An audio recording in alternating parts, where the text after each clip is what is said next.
Good day, and thank you for standing by. Welcome to the Q1 2026 Brady Corporation Earnings Conference Call. At this time, all participants are in a listen-only mode. After the speaker's presentation, there will be a question-and-answer session. To ask a question during the session, you will need to press star 11 on your telephone. You will then hear an automated message advising your hand is raised. To withdraw your question, please press star 11 again. Please be advised that today's conference is being recorded. I would now like to hand the conference over to your speaker today, Ann Thornton, CFO. Please go ahead. Thank you. Good morning and welcome to the Brady Corporation Fiscal 2026 First Quarter Earnings Conference Call. The slides for this morning's call are located on our website at www.bradycorp.com/investors. We will begin our prepared remarks on slide number 3. Please note that during this call, we may make comments about forward-looking information. Words such as expect, will, may, believe, forecast, and anticipate are just a few examples of words identifying a forward-looking statement. It's important to note that forward-looking information is subject to various risk factors and uncertainties, which could significantly impact expected results. Risk factors were noted in our news release this morning and in Brady's fiscal 2025 Form 10-K, which was filed with the SEC in September. Also, please note that this teleconference is copyrighted by Brady Corporation and may not be rebroadcast without the consent of Brady. We will be recording this call and broadcasting it on the internet. As such, your participation in the Q&A session will constitute your consent to being recorded. I'll now turn the call over to Brady's President and Chief Executive Officer, Russell Shaller. Russell? Thank you, Ann, and thanks everyone for joining us today. This morning we released our fiscal 2026 first quarter financial results. We had a good start to the year with organic sales growth of 2.8% and adjusted earnings per share growth of 8%. Our Americas and Asia region reported strong organic sales growth of 4.7%, and our Europe and Australia region reported a significant improvement in adjusted segment profit of 15%.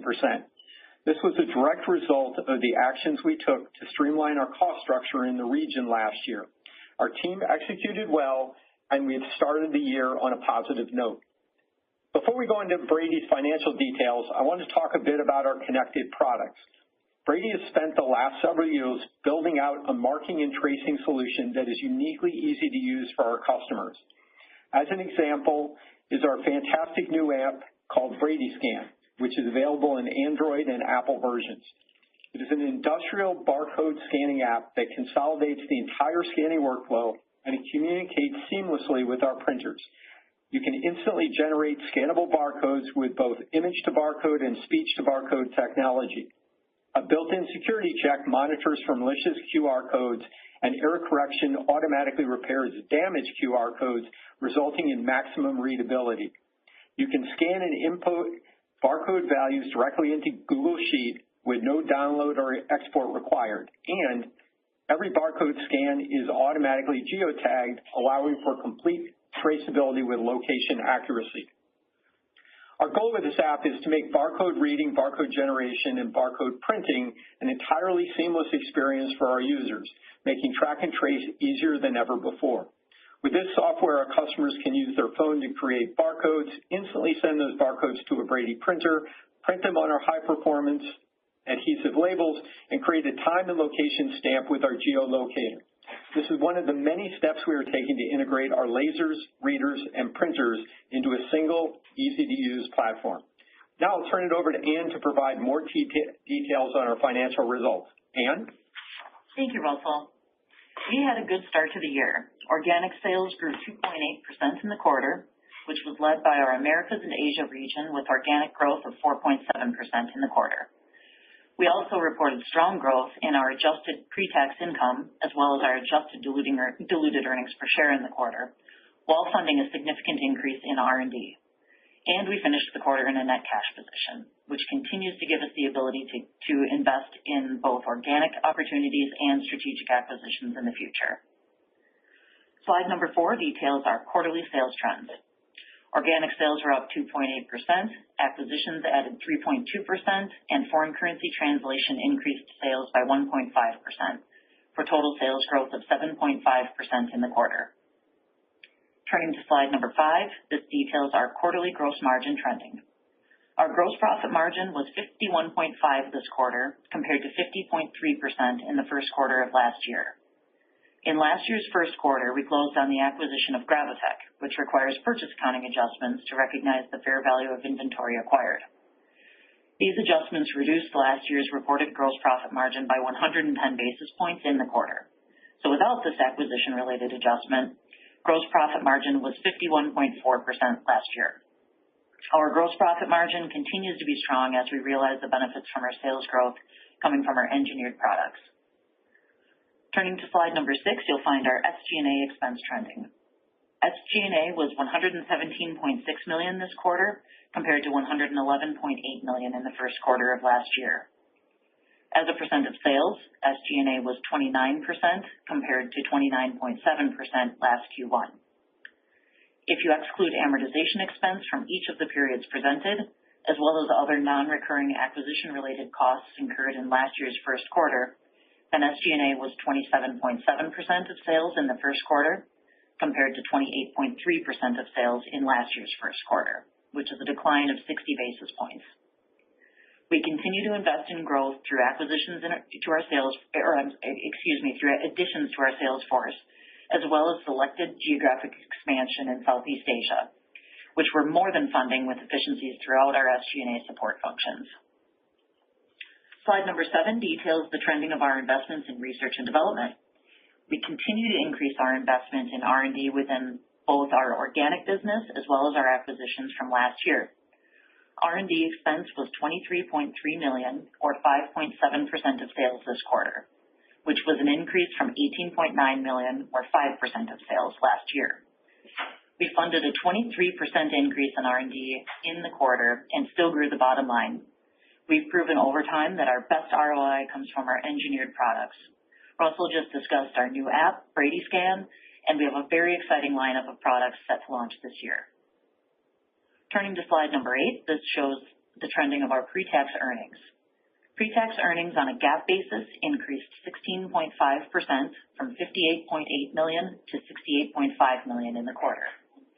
If you exclude amortization from both periods and exclude other acquisition-related charges we incurred in last year's Q1, pre-tax earnings increased 7.6% from $68.6 million to $73.8 million. Slide number 9 details the trending of our net earnings and EPS.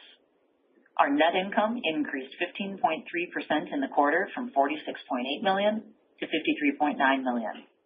Excluding amortization from both periods as well as the other acquisition-related charges from last year, our net income increased 7.1% from $54.2 million to $58 million. GAAP diluted earnings per share was $1.13 compared to 97 cents per share last year. Excluding amortization from both periods and the acquisition-related charges from last year, our adjusted diluted earnings per share improved from $1.21 per share from $1.12 per share last year, which was an increase of 8%. We had another strong earnings quarter resulting from our organic sales growth and the cost reduction actions that we took last year in selected parts of our business. Slide number 10 details our cash generation. Operating cash flow increased 42.5% to $33.4 million in the first quarter of this year compared to $23.4 million in the first quarter of last year. And free cash flow increased 38.8% to $22.4 million in Q1 of this year compared to $16.1 million in last year's Q1. We're constantly focused on making the best cash-based decisions throughout our organization, which gives us the ability to invest in our business and return funds to our shareholders through share buybacks and dividends. Turning to slide number 11, you'll find the impact that our historical cash generation has had on our balance sheet. As of October 31st, we were in a net cash position of $66.8 million. Our approach to capital allocation is consistent, which is to fund organic sales growth and efficiency opportunities. This includes investing in new product development, sales-generating resources, capability-enhancing CapEx, and automation-focused CapEx. We have the ability to invest throughout the economic cycle so that we're always positioned to drive future sales growth and profit improvements. And we're focused on consistently increasing our dividends. In September, we announced our 40th consecutive year of annual dividend increases, which was an incredible milestone and is a streak that we're very proud of. From here, we're disciplined and opportunistic for both acquisitions and share buybacks. We're focused on identifying acquisitions with clear synergies to Brady, and we have the ability to fund our organic business, our dividends, M&A opportunities, and share buybacks. We repurchased 55,000 shares for $4.1 million in the first quarter, which was an average price of $73.69 per share. Slide number 12 outlines our fiscal 2026 guidance. We are increasing the bottom end of our full year fiscal 2026 previously announced adjusted diluted EPS guidance range from $4.85 per share to $5.15 per share. To the new range of $4.90 per share to $5.15 per share, so a 5-cent increase to the bottom end. Our GAAP EPS guidance range was updated to reflect acquisition-related amortization, as well as to increase the bottom end also by 5 cents, which we now expect to range from $4.57 per share to $4.82 per share. Our adjusted diluted EPS guidance range represents a range of growth of between 6.5% to 12% over 2025. We expect organic sales growth in the low single-digit percentages for the full year ending July 31st, 2026. Other elements of our fiscal year 2026 guidance include an income tax rate of approximately 21%, depreciation and amortization expense of approximately $44 million, and capital expenditures of approximately $40 million. Potential risks to our guidance, among others, include potential strengthening of the U.S. dollar, inflationary pressures that we're unable to offset in a timely enough manner, or an overall slowdown in economic activity. Now I'll turn it back over to Russell to cover our regional results and to provide some closing thoughts before Q&A. Russell? Thanks, Ann. Slide 13 details the financial results of our Americas and Asia region. Sales were $268.9 million this quarter, which were up 9.6% from Q1 last year. Organic sales growth was 4.7%, and acquisitions added the remaining 4.9% of our growth. We saw growth in most of our major product lines, with significant growth of nearly 19% in the wire identification product line. Wire ID has been leading our organic sales growth company-wide for the last 3 years, with data centers being a key end market. Our high-performance adhesive materials are ideal for the critical labeling requirements in data centers. Our Asia business performed well with total organic sales growth of 11.9%, which was led by our business in Japan. We saw growth throughout the region, including China, where we grew slightly by 0.8%, which means that our business outside of China combined for nearly 20% growth in the quarter. Asia also contributed a significant amount of growth in segment profit in the Americas and Asia region in the quarter, which was a result of both organic sales growth and the cost reduction actions that we took in China last year. Our reported segment profit in Americas and Asia region increased 9% to $59.9 million, and segment profit as a percentage of sales was 22.3%. If you exclude the impact of amortization in both the current quarter and last year's Q1, as well as our other non-recurring acquisition-related expenses last year, segment profit increased 6.3%. Similar to past years, we are increasing our investment in R&D, which is the driving factor of our organic sales growth both now and in the future. We are experiencing a tariff headwind in the U.S. compared to last year's Q1. While we continue to take steps to reduce their impact, last quarter we projected net incremental expense of between $8 million and $12 million for fiscal 2026. As of the end of Q1, we are now projecting full year impact to be at the low end of this range, so approximately $8 million.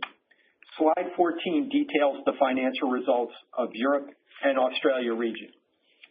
Sales were $136.4 million this quarter. Organic sales declined 0.8%, and foreign currency translation added 4.3% for total growth of 3.5% in the region this quarter. Both Europe and Australia continue to operate in challenging macro conditions for industrial manufacturers, yet we nearly returned to organic sales growth in the quarter. Sales declines in our people identification and safety and facility identification product lines but we saw growth in our wire ID products in the quarter. Organic sales in Europe declined 0.9% and increased slightly by 0.3% in Australia. Despite the 0.8% decline in organic sales, we reported a significant improvement in segment profit in the region. Our reported segment profit in Europe and Australia increased 42.8% in the quarter to $18.7 million, and segment profit as a percentage of sales was 13.7%. If you exclude the impact of amortization in both the current quarter and last year's Q1, as well as other non-recurring acquisition-related expenses last year, segment profit increased 15% compared to the prior year. We took several actions last year to reduce our cost structure in both Europe and Australia, and we're seeing this payback in our profit results this year. We started the year with some solid momentum. We're growing organic sales mid-single digits in America and Asia, and we're nearly returned to growth in Europe and Australia. Even with a subdued global macroeconomic environment for industrial companies, I am super excited about the business we acquired and over the past year, as well as fantastic technology that we are adding to our portfolio, such as the Brady Scan app, that I truly believe the addition of our direct part marking product line and the ease of use features we are adding throughout our product portfolio enables us to help our customers improve their productivity. With that, I'd like to turn it over for Q&A. Operator, would you please provide instructions to our listeners? As a reminder, to ask a question, please press star 11 on your telephone and wait for your name to be announced. To withdraw your question, please press star 11 again. Please stand by while we compile the Q&A roster. Our first question comes from Steve Ferazani with Sidoti. Your line is open. Morning, Russell. Morning, Ann. I appreciate the detail on the call. Russell, I was a little bit surprised on the strength of the gross margin, better than it was in the second half, sort of flat versus if you adjust the year-ago quarter, but the year-ago quarter didn't include tariff impacts. So I'm trying to figure out, one, is it getting better compared to 3 and 4Q because you're more effectively offsetting with price, or was it just a particularly strong mix quarter? If you can help us out with a little more detail on the gross margin. Yeah, the biggest impact was, both price and working on our supply chain and moving things around a little bit. As a truly global manufacturer, we do have some ability to move things around and to look at which countries, we should be producing and sourcing from. So, I think like any good manufacturer, you do what you can to offset macroeconomic effects, and that's basically what we're doing. I am happy to say, we were projecting $8 to $12 million. I think through a lot of efforts from a lot of people at Brady, we're headed towards the very low end of that range. And that was also contributed to why we bumped the bottom end of our guidance up 5 cents. Got it. That's helpful. The higher R&D we've seen over the last couple of quarters, is this a more reasonable run rate? And is that primarily because of the acquisitions you've made, or you just feel like there's better returns that can be made from some of these product investments? So certainly the 5.7 or so that we're at right now is due to the acquisitions. And over time, probably the next couple quarters, we'll decide if there's overlapping R&D efforts. There's probably some at the margin. I would consider 5.5, give or take, kind of the situation we should be in for the next few quarters. So there will be a little bit of streamlining of that effort. Not really significant. We did have some one-time events in R&D. But, as you point out, or as I point out in the call, R&D continues to be the absolute best investment we can make organically. And, I don't really have a per se target on where it should be, but we can say directionally 5.5 for the next year or so. Okay. That's helpful. When you're thinking about the cost out actions you took last year, did we see most of it this quarter, the plant consolidation and some of the workforce reductions? Have we seen the full benefit, or is there more to come? Yeah, I would say there's probably 80% plus you've seen in Q1. There's still some more things that we're going to get. We certainly don't need to and won't take any additional restructuring charges when you have nothing anticipated at this point. But, again, like everybody that's managing their company, we continue to look for ways to improve our efficiency and drive a little bit more to the bottom line. So I'm going to say 80% done, still a little bit more to go. Excellent. Thanks for that. And if I could just ask briefly on cash conversion, it was better than it was the year-ago quarter. Typically, Q1's your lowest, but are you expecting you can get cash conversion back closer to 100% this year, or is that a little bit too much of a reach? That's reasonable. That's a reasonable target, Steve, and good observation on your part that usually it is a little bit lower for us in Q1. That's just due to timing of annual incentive payments and things like that. Yeah. But we're definitely pleased with the improvement in Q1. We expected that to come. Last year was a little bit more suppressed than we would typically see in Q1. A lot of that was due to timing, and our cash conversion kind of normalized out a little bit more toward the end of the year. So that's a reasonable expectation to see that cash conversion level improve this year.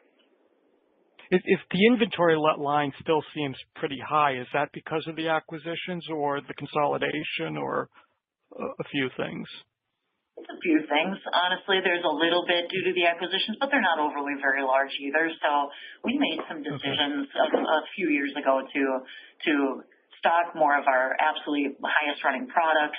That's a few years ago, but some changes in our supply chain. We did move production of several printer lines as planned quite a while ago. Malaysia, that also requires higher. So little bit of everything kind of around the edges that's causing that increase in inventory.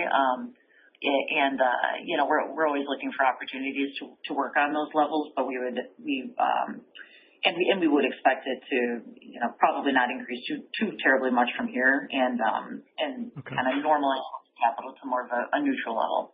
I would say, if I could add one more piece of color, a lot of the traditional Brady businesses, the signage and, the identification products are very quick conversion cycle from the time we get an order to through manufacturing and selling it. And so you don't need to have as much inventory as, say, a laser or a reader, which is really a finished good. So, right. All things equal, we absolutely will be in a higher inventory position than what traditional Brady would have been. Not a lot higher because that's still a small percentage of our sales, but that is going to add a couple points to our overall inventory. Got it. Thanks, Russell. Thanks, Ann. No problem. Thanks, Steve. Thank you. Our next question comes from Keith Housum with Northcoast Research. Your line is open. Good morning, guys. Hey, Russell, I noticed your guide for the Europe and Australia segment suggests perhaps low single-digit growth by year-end, but you guys had a slight decline this quarter. Anything that you're seeing out there that gives you further confidence that that segment will be able to turn it around, based on some of the challenges they have in the macro environment as we see today? Yeah, so I'm basing this on what I read in a lot of economists that have said that the calendar year of 2026 is supposed to be better than the calendar year of 2025. Frankly, we really haven't seen much. It hasn't gotten any worse over the last several quarters, but we haven't seen what euphemistically are called green shoots. The services sector, which we don't participate in, seems to be doing a little bit better in Spain and some of the vacation-y countries. But if you look at core manufacturing in Germany, France, and the UK, just not seeing a lot of movement. Not getting worse, not getting better, but if we're going to turn the corner, it's at least 1 or 2 quarters out from now. Great, thank you. And in terms of Brady Scan, first off, congratulations. I know it's been on your list of things to get done for a while now. Is it out now? And I guess perhaps any color you can provide in terms of who you think the target audience will be for that? Is it your entire base, or is there a certain segment? And then finally, how many of your products will be linked to or be able to benefit from Brady Scan? Yeah, so there's two parts to it. One is we're being, I think, good friends to the economy in general. So the Brady Scan app has a consumer version that has no adware, no bloatware, and isn't trying to take your data, backhauling it to wherever. So that's a free version for 50 scans or so a month, which I think for most consumers is more than enough. The industrial version actually is going to form part of the backbone of our connected products. Right now, it works seamlessly with our printers and our readers, which I talked about. The next step will get it to engage directly with our lasers and our other marking technology. So it's, I'm going to say we're about halfway through it. There's still a lot more software that needs to get done, but I love the first iteration. I think it's a very clean and easy to use app. Understanding that it's really more tailored towards industrial users, we just kind of threw in the consumer users as a nice freebie for some of our customers and friends. But you're encouraged to download it. It's got an Apple version and it's got a Android version, and as of this weekend, it had just gone up, and we only had 5-star reviews. So there you go. Congratulations. And then, it's been a year since you guys grabbed tech. You guys added Mecco. Hopefully I'm saying that right. Earlier this quarter. Any line of sight to revenue synergies coming from, both of the acquisitions, and then, just the progress you've made over the past year? Yeah, so a couple of things. We've absolutely gone through a product roadmap and decided, which business is focusing on which end markets. With that said, I think they are working in a very tough environment. In fact, more than Brady as a whole, because the core segment that we're looking for them to excel at is heavy industrial manufacturing, which is amongst the weakest segments currently out there. So the fact they're doing okay in what I think is a pretty awful environment is good. We really need that to turn around. One of their key customers is the automotive and automotive supply chain. Not a great place right now, but it'll come back. We're very confident, and more importantly, we're confident in going after mid-sized manufacturers, which is really kind of the heart of Brady's business. So we feel good very, very early. Brady makes long-term strategic bets. We have a core thesis that we believe everything is ultimately going to get marked in production, and this ensures that we have that capability over the next 5 to 10 years. So still a work in progress. We feel good initially, but with a lot more to go. Great. Appreciate that. And final question for me, gross margins, another solid quarter for you guys, even with the tariff headwinds.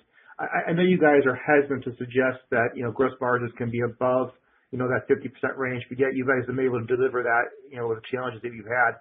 And I know you're emerging, a lot of your growth coming from your emerging products. Any more thoughts about gross margins and, where they perhaps can go going forward? Yeah, so, and I sound like I'm very repetitive on this because I answer it always the same way. Our engineered products, all things being equal, are probably 60-ish% gross margin versus our more commodity products are 40-ish.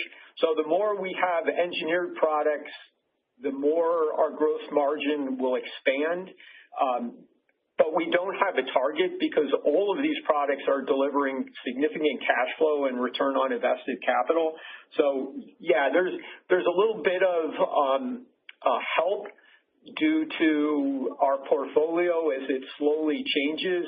Right now, of course, the offsetting effect has been some tariffs that hasn't helped by any stretch. But I do not have a target. We know we could push pricing higher to expand our gross margins at the expense of demand reduction. So we're really trying to spend most of our time getting more Brady products into more people's hands because even at our gross margins, the money flows through to the bottom line. So we need to keep pushing on growth more than margin expansion.